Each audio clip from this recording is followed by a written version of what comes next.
Hello guys. Okay, today I will share with you how you can make your backup restoration process much faster. Okay, as you can see here, I'm using the WordPress backup restore plugin, WP all import, the WP migration, all in one WP migration. So if you see here, the restore process is getting so slow. It's restoring only 12K files. But the process, the percentage to complete is very slow. You see 71, 72 is so slow.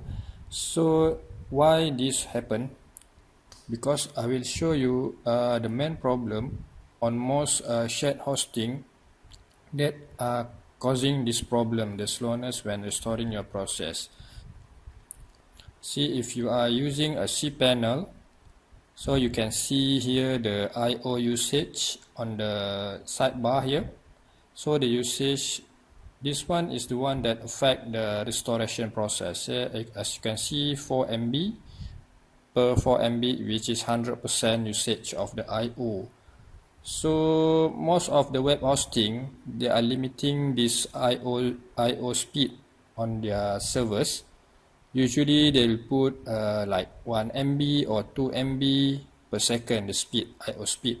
So this is why the restoration process or the backup process will take so much time. And then some of the process will also become time out due to this.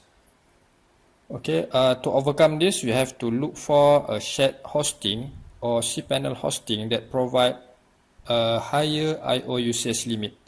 Such as if you find the provider that provide NVMe storage, usually they can provide the I/O limits above 10 MB, 10 MBs per second.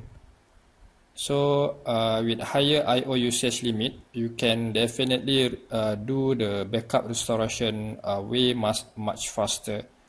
So if you are looking for a high I/O shared hosting, please check on the description below.